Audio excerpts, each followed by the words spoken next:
Chapter 10 The truth was that Mrs. Errol had found a great many sad things in the course of her work among the poor of the little village that appeared so picturesque when it was seen from the moorsides. Everything was not as picturesque when seen near by as it looked from a distance. She had found idleness and poverty and ignorance where there should have been comfort and industry. And she had discovered, after a while, that Erleboro was considered to be the worst village in that part of the country. Mr. Mordaunt had told her a great many of his difficulties and discouragements, and she had found out a great deal by herself. The agents who had managed the property had always been chosen to please the Earl, and had cared nothing for the degradation and wretchedness of the poor tenants. Many things, therefore, had been neglected which should have been attended to, and matters had gone from bad to worse. As to Earl's Court, it was a disgrace, with its dilapidated houses and miserable, careless, sickly people. When first Mrs. Errol went to the place, it made her shudder. Such ugliness and slovenliness and want seemed worse in a country place than in a city. It seemed as if there it might be helped.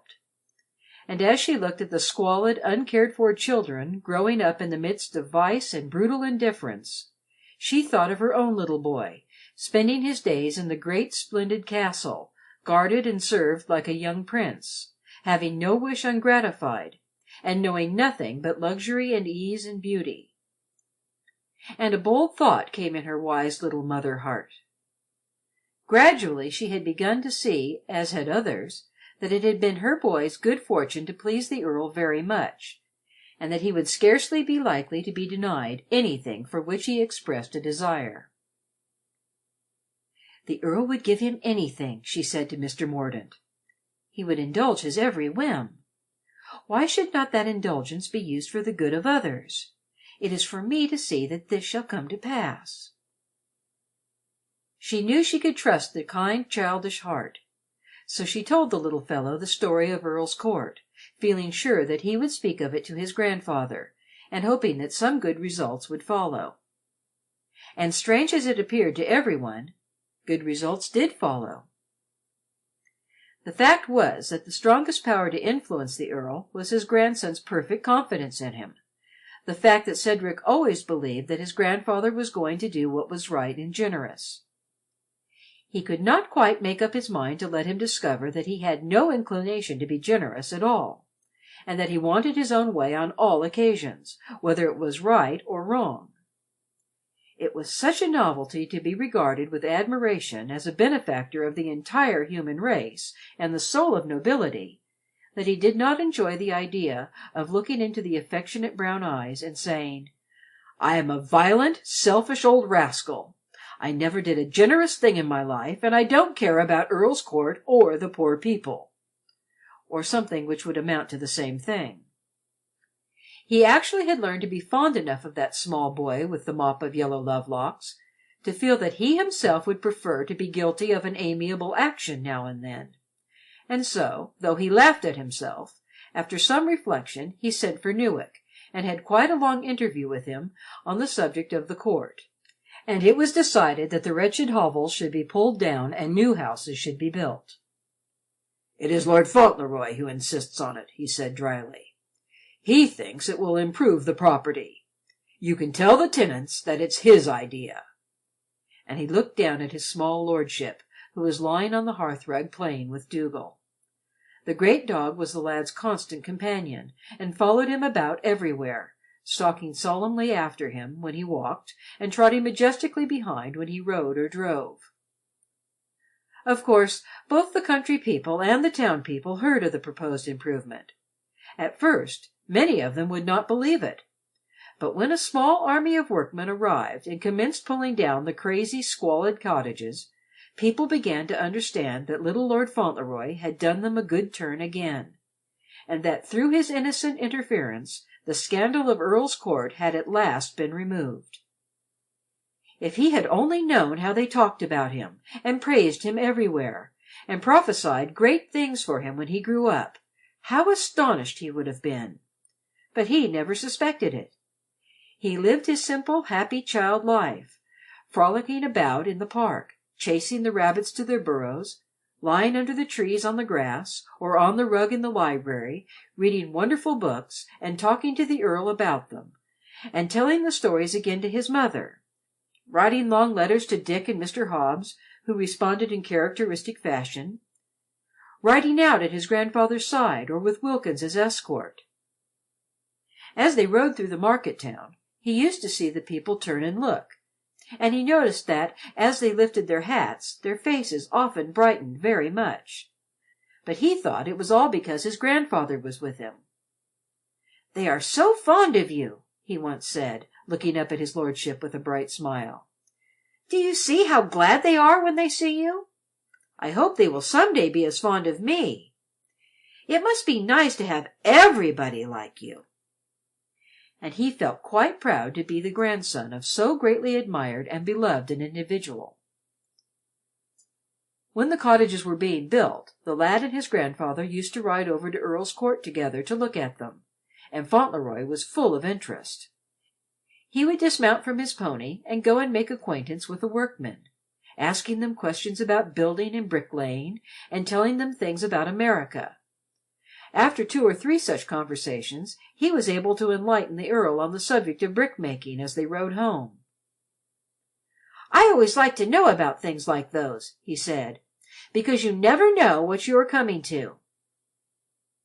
When he left them, the workmen used to talk him over among themselves, and laugh at his odd, innocent speeches, but they liked him, and liked to see him stand among them, talking away, with his hands in his pockets, his hat pushed back on his curls, and his small face full of eagerness.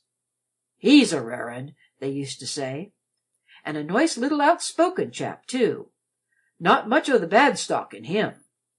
And they would go home and tell their wives about him, and the women would tell each other, and so it came about that almost every one talked of, or knew some story of, little Lord Fauntleroy, and gradually almost every one knew that the wicked Earl had found something he cared for at last, something which had touched and even warmed his hard, bitter old heart.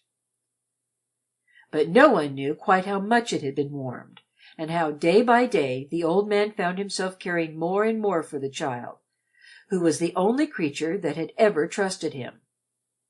He found himself looking forward to the time when Cedric would be a young man, strong and beautiful, with life all before him, but having still that kind heart and the power to make friends everywhere. And the Earl wondered what the lad would do, and how he would use his gifts.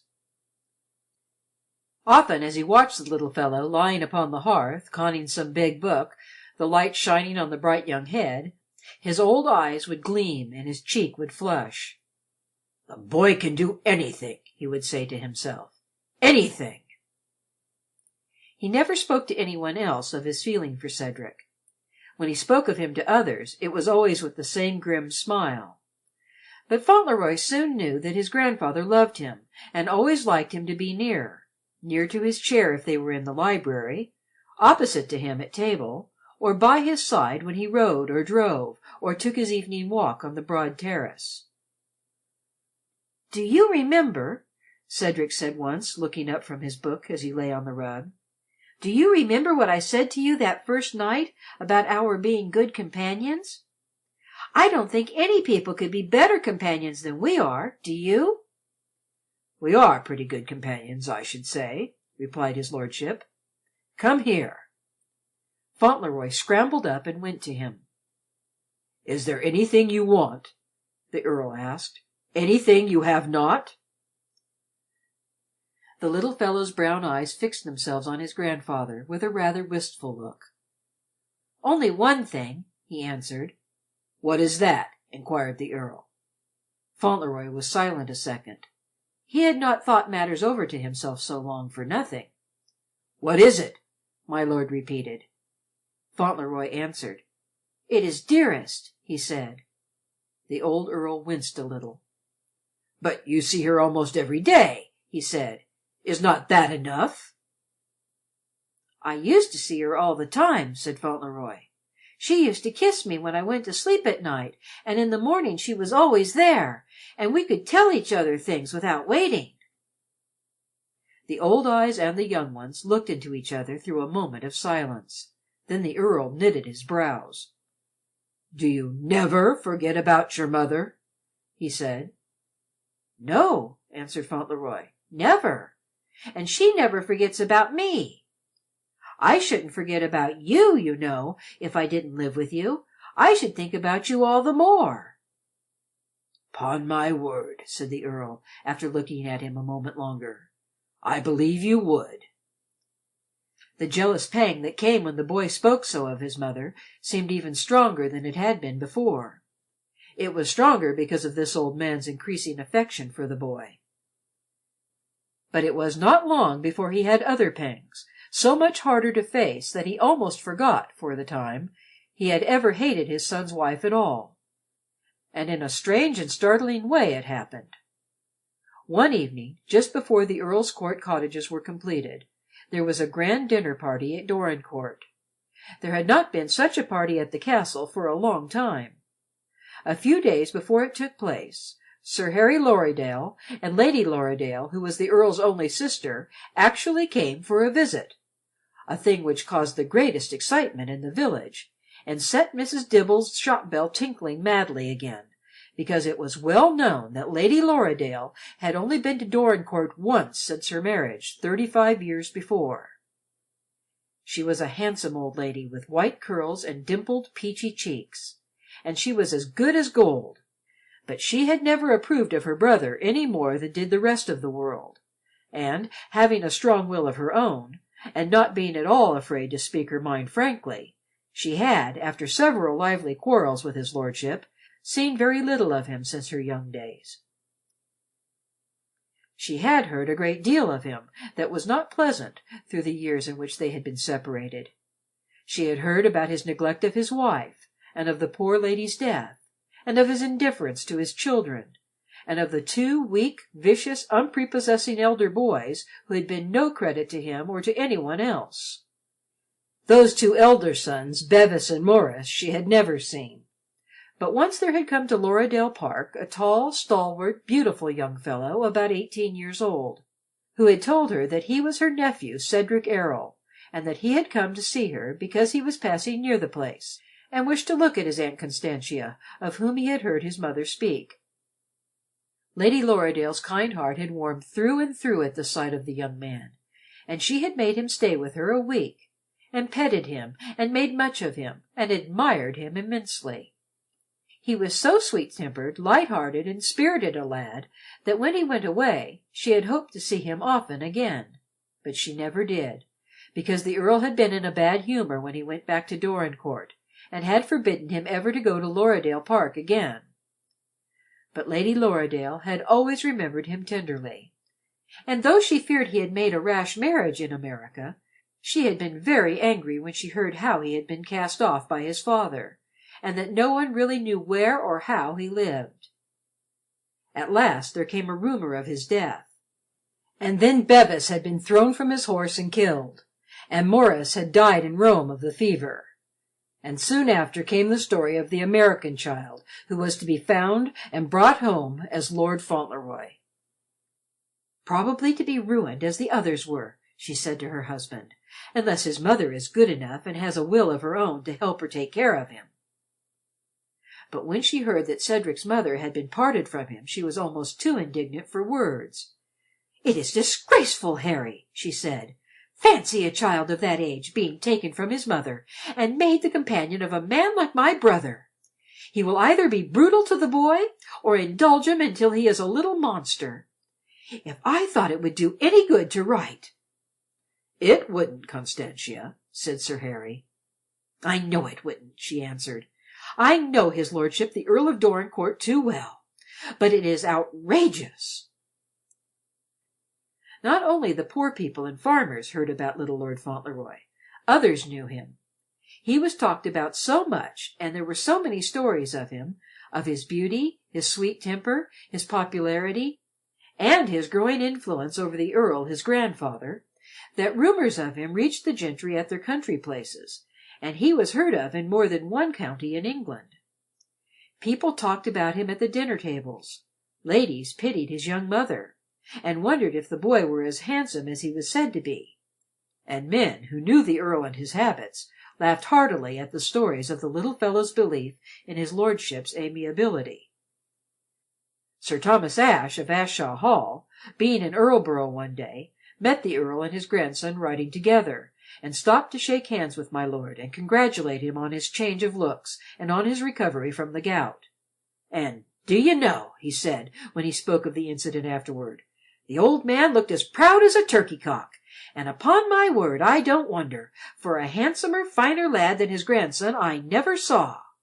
As straight as a dart, and sat his pony like a young trooper." And so by degrees Lady Lorridaile, too, heard of the child. She heard about Higgins and the lame boy, and the cottages at Earl's Court, and a score of other things. And she began to wish to see the little fellow. And just as she was wondering how it might be brought about, to her utter astonishment she received a letter from her brother, inviting her to come with her husband to Dorincourt. "It seems incredible!" she exclaimed. "I have heard it said that the child has worked miracles, and I begin to believe it. They say my brother adores the boy, and can scarcely endure to have him out of sight. And he is so proud of him! Actually, I believe he wants to show him to us." And she accepted the invitation at once. When she reached Dorincourt Castle with Sir Harry, it was late in the afternoon, and she went to her room at once before seeing her brother. Having dressed for dinner, she entered the drawing-room. The Earl was there, standing near the fire, and looking very tall and imposing. And at his side stood a little boy in black velvet and a large Vandyke collar of rich lace. A little fellow whose round, bright face was so handsome, and who turned upon her such beautiful, candid brown eyes, that she almost uttered an exclamation of pleasure and surprise at the sight. As she shook hands with the Earl, she called him by the name she had not used since her girlhood. "What, Molyneux," she said, "is this the child?" "Yes, Constantia," answered the Earl. "This is the boy. Fauntleroy, this is your grand-aunt, Lady Lorridaile." "How do you do, grand-aunt?" said Fauntleroy. Lady Lorridaile put her hand on his shoulders, and, after looking down into his upraised face a few seconds, kissed him warmly. "I am your Aunt Constantia," she said, "and I loved your poor papa, and you are very like him." "It makes me glad when I am told I am like him," answered Fauntleroy, "because it seems as if every one liked him, just like Dearest, exactly. Aunt Constantia," adding the two words after a second's pause. Lady Lorridaile was delighted. She bent and kissed him again, and from that moment they were warm friends. "Well, Molyneux," she said aside to the Earl afterward, "it could not possibly be better than this." "I think not," answered his lordship dryly. "He is a fine little fellow. We are great friends. He believes me to be the most charming and sweet-tempered of philanthropists. I will confess to you, Constantia, as you would find it out if I did not, that I am in some slight danger of becoming rather an old fool about him." "What does his mother think of you?" asked Lady Lorridaile, with her usual straightforwardness. "I have not asked her," answered the Earl, slightly scowling. "Well," said Lady Lorridaile, "I will be frank with you at the outset, Molyneux, and tell you I don't approve of your course, and that it is my intention to call on Mrs. Errol as soon as possible. So if you wish to quarrel with me, you had better mention it at once. What I hear of the young creature makes me quite sure that her child owes her everything. We were told even at Lorridaile Park that your poorer tenants adore her already." "They adore him," said the Earl, nodding toward Fauntleroy. "As to Mrs. Errol, you'll find her a pretty little woman. I'm rather in debt to her for giving some of her beauty to the boy, and you can go see her if you like. All I ask is that she will remain at Court Lodge, and that you will not ask me to go and see her." And he scowled a little again. "But he doesn't hate her as much as he used to, that is plain enough to me," her ladyship said to Sir Harry afterward. "And he is a changed man in a measure, and incredible as it may seem, Harry, it is my opinion that he is being made into a human being, through nothing more nor less than his affection for that innocent, affectionate little fellow. Why, the child actually loves him, leans on his chair and against his knee.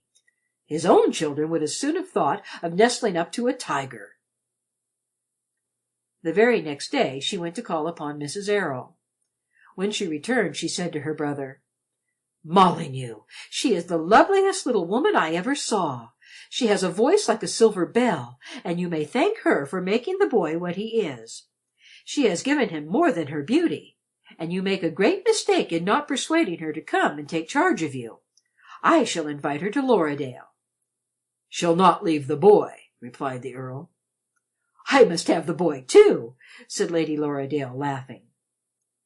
But she knew Fauntleroy would not be given up to her, and each day she saw more clearly how closely those two had grown to each other, and how all the proud, grim old man's ambition and love and hope centered themselves in the child, and how the warm, innocent nature returned his affection with most perfect trust and good faith. She knew, too, that the prime reason for the great dinner party was the Earl's secret desire to show the world his grandson and heir, and to let people see that the boy who had been so much spoken of and described was even a finer little specimen of boyhood than rumor had made him. "Bevis and Morris were such a bitter humiliation to him," she said to her husband. "Every one knew it. He actually hated them. His pride has full sway here." Perhaps there was not one person who accepted the invitation without feeling some curiosity about little Lord Fauntleroy, and wondering if he would be on view. And when the time came, he was on view. "The lad has good manners," said the Earl. "He will be in no one's way. Children are usually idiots or bores. Mine were both. But he can actually answer when he's spoken to, and be silent when he is not. He is never offensive." But he was not allowed to be silent very long. Every one had something to say to him. The fact was, they wished to make him talk. The ladies petted him and asked him questions, and the men asked him questions too, and joked with him, as the men on the steamer had done when he crossed the Atlantic. Fauntleroy did not quite understand why they laughed so sometimes when he answered them, but he was so used to seeing people amused when he was quite serious that he did not mind. He thought the whole evening delightful. The magnificent rooms were so brilliant with lights, there were so many flowers, the gentlemen seemed so gay, and the ladies wore such beautiful, wonderful dresses, and such sparkling ornaments in their hair and on their necks. There was one young lady who, he heard them say, had just come down from London, where she had spent the season, and she was so charming that he could not keep his eyes from her. She was a rather tall young lady, with a proud little head, and very soft dark hair, and large eyes the color of purple pansies, and the color on her cheeks and lips was like that of a rose. She was dressed in a beautiful white dress, and had pearls around her throat. There was one strange thing about this young lady. So many gentlemen stood near her, and seemed so anxious to please her, that Fauntleroy thought she must be something like a princess. He was so much interested in her that, without knowing it, he drew nearer and nearer to her, and at last she turned and spoke to him. "Come here, Lord Fauntleroy," she said, smiling, "and tell me why you look at me so." "I was thinking how beautiful you are," his young lordship replied. Then all the gentlemen laughed outright, and the young lady laughed a little too, and the rose color in her cheeks brightened. "Ah, Fauntleroy," said one of the gentlemen who had laughed most heartily, "make the most of your time. When you are older, you will not have the courage to say that." "But nobody could help saying it," said Fauntleroy sweetly. "Could you help it? Don't you think she is pretty too?" "We are not allowed to say what we think," said the gentleman, while the rest laughed more than ever. But the beautiful young lady, her name was Miss Vivian Herbert, put out her hand and drew Cedric to her side, looking prettier than before, if possible. "Lord Fauntleroy shall say what he thinks," she said, "and I am much obliged to him. I am sure he thinks what he says," and she kissed him on his cheek. "I think you are prettier than any one I ever saw," said Fauntleroy, looking at her with innocent, admiring eyes. "Except Dearest. Of course, I couldn't think anyone quite as pretty as Dearest. I think she is the prettiest person in the world." "I am sure she is," said Miss Vivian Herbert, and she laughed and kissed his cheek again. She kept him by her side a great part of the evening, and the group of which they were the center was very gay. He did not know how it happened, but before long he was telling them all about America, and the Republican rally, and Mr. Hobbs, and Dick, and in the end he proudly produced from his pocket Dick's parting gift, the red silk handkerchief. "I put it in my pocket to-night because it was a party," he said. "I thought Dick would like me to wear it at a party." And queer as the big, flaming, spotted thing was, there was a serious, affectionate look in his eyes which prevented his audience from laughing very much. "You see, I like it," he said, "because Dick is my friend." But though he was talked to so much, as the Earl had said, he was in no one's way. He could be quiet and listen when others talked, and so no one found him tiresome. A slight smile crossed more than one face when, several times, he went and stood near his grandfather's chair, or sat on a stool close to him, watching him and absorbing every word he uttered with the most charmed interest. Once he stood so near the chair's arm that his cheek touched the Earl's shoulder, and his lordship, detecting the General's smile, smiled a little himself. He knew what the lookers-on were thinking, and he felt some secret amusement in their seeing what good friends he was with this youngster, who might have been expected to share the popular opinion of him. Mr. Havisham had been expected to arrive in the afternoon, but, strange to say, he was late. Such a thing had really never been known to happen before during all the years in which he had been a visitor at Dorincourt Castle.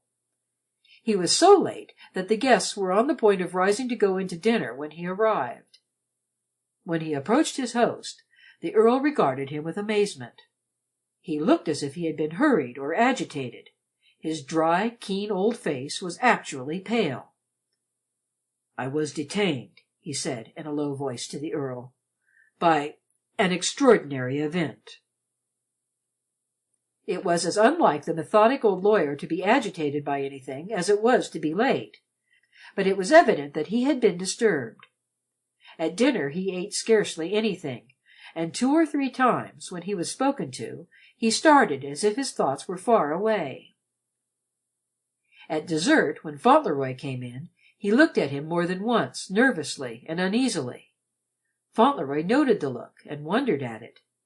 He and Mr. Havisham were on friendly terms, and they usually exchanged smiles. The lawyer seemed to have forgotten to smile that evening. The fact was, he forgot everything but the strange and painful news he knew he must tell the Earl before the night was over, the strange news which he knew would be so terrible a shock, and which would change the face of everything. As he looked about at the splendid rooms and the brilliant company, at the people gathered together, he knew, more that they might see the bright-haired little fellow near the Earl's chair than for any other reason, as he looked at the proud old man and at little Lord Fauntleroy smiling at his side, he really felt quite shaken, notwithstanding that he was a hardened old lawyer. What a blow it was that he must deal them! He did not exactly know how the long, superb dinner ended. He sat through it as if he were in a dream, and several times he saw the Earl glance at him in surprise. But it was over at last, and the gentlemen joined the ladies in the drawing-room. They found Fauntleroy sitting on the sofa with Miss Vivian Herbert, the great beauty of the last London season. They had been looking at some pictures, and he was thanking his companion as the door opened. "I am ever so much obliged to you for being so kind to me," he was saying. "I never was at a party before, and I've enjoyed myself so much." He had enjoyed himself so much that when the gentlemen gathered about Miss Herbert again, and began to talk to her, as he listened and tried to understand their laughing speeches, his eyelids began to droop. They drooped until they covered his eyes 2 or 3 times. And then the sound of Miss Herbert's low, pretty laugh would bring him back, and he would open them again for about 2 seconds. He was quite sure he was not going to sleep, but there was a large yellow satin cushion behind him, and his head sank against it, and after a while his eyelids drooped for the last time. They did not even quite open when, as it seemed a long time after, some one kissed him lightly on the cheek. It was Miss Vivian Herbert, who was going away, and she spoke to him softly. "Good night, little Lord Fauntleroy," she said. "Sleep well."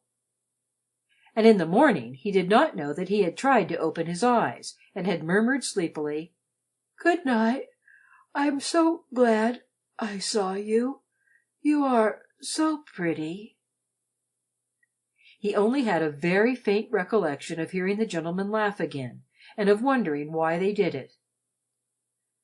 No sooner had the last guest left the room than Mr. Havisham turned from his place by the fire and stepped nearer the sofa, where he stood looking down at the sleeping occupant. Little Lord Fauntleroy was taking his ease luxuriously. One leg crossed the other and swung over the edge of the sofa. One arm was flung easily above his head. The warm flush of healthful, happy, childish sleep was on his quiet face. His waving tangle of bright hair strayed over the yellow satin cushion. He made a picture well worth looking at. As Mr. Havisham looked at it, he put his hand up and rubbed his shaven chin, with a harassed countenance. "Well, Havisham," said the Earl's harsh voice behind him, "what is it? It is evident something has happened. What was the extraordinary event, if I may ask?" Mr. Havisham turned from the sofa, still rubbing his chin. "It was bad news," he answered. "Distressing news, my lord. The worst of news. I am sorry to be the bearer of it." The Earl had been uneasy for some time during the evening, as he glanced at Mr. Havisham, and when he was uneasy, he was always ill-tempered. "Why do you look so at the boy?" he exclaimed irritably. "You have been looking at him all the evening as if— See here, now. Why should you look at the boy, Havisham, and hang over him like some bird of ill omen? What has your news to do with Lord Fauntleroy?" "My lord," said Mr. Havisham, "I will waste no words. My news has everything to do with Lord Fauntleroy, and if we are to believe it, it is not Lord Fauntleroy who lies sleeping before us, but only the son of Captain Errol. And the present Lord Fauntleroy is the son of your son Bevis, and is at this moment in a lodging-house in London." The Earl clutched the arms of his chair with both his hands until the veins stood out upon them. The veins stood out upon his forehead, too. His fierce old face was almost livid. "What do you mean?" he cried out. "You are mad. Whose lie is this?" "If it is a lie," answered Mr. Havisham, "it is painfully like the truth. A woman came to my chambers this morning. She said your son Bevis married her 6 years ago in London. She showed me her marriage certificate. They quarreled a year after the marriage, and he paid her to keep away from him. She has a son 5 years old. She is an American of the lower classes, an ignorant person, and until lately she did not fully understand what her son could claim. She consulted a lawyer and found out that the boy was really Lord Fauntleroy, and the heir to the earldom of Dorincourt, and she, of course, insists on his claims being acknowledged." There was a movement of the curly head on the yellow satin cushion. A soft, long, sleepy sigh came from the parted lips, and the little boy stirred in his sleep, but not at all restlessly or uneasily. Not at all as if his slumber were disturbed by the fact that he was being proved a small impostor, and that he was not Lord Fauntleroy at all, and never would be the Earl of Dorincourt.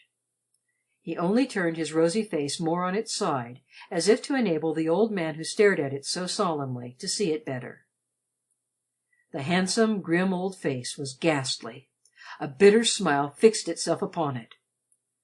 "I should refuse to believe a word of it," he said, "if it were not such a low, scoundrelly piece of business that it becomes quite possible in connection with the name of my son Bevis.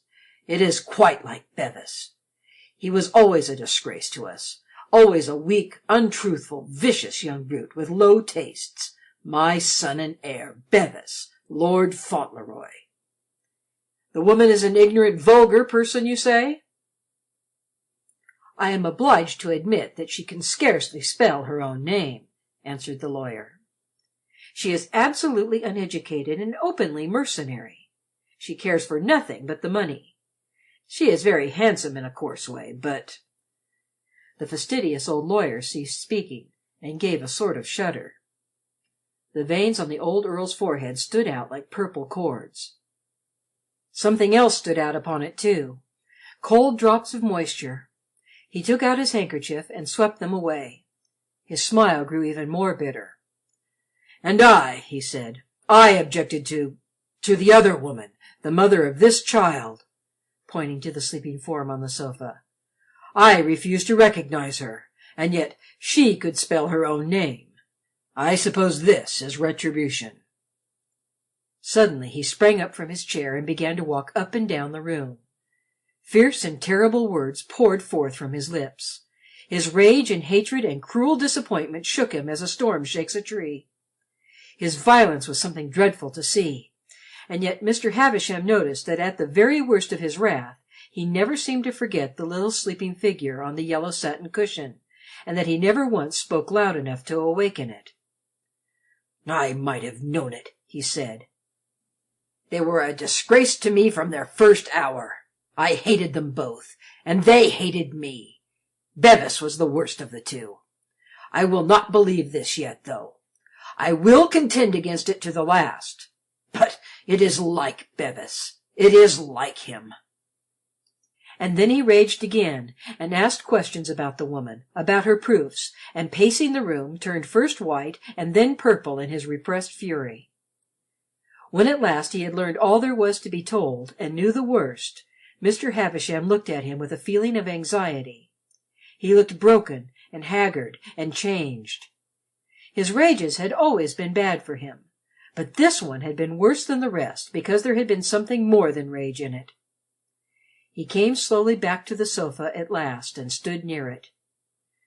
"If anyone had told me I could be fond of a child," he said, his harsh voice low and unsteady, "I should not have believed them.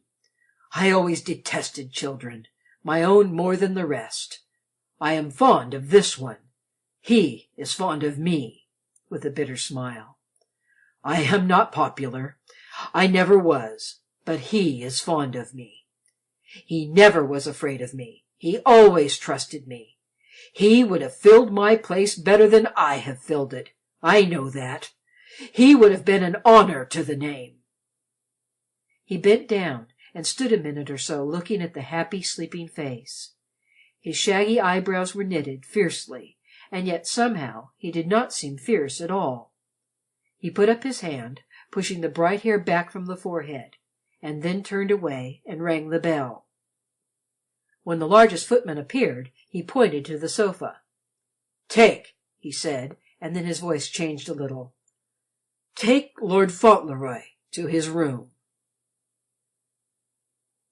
Chapter 10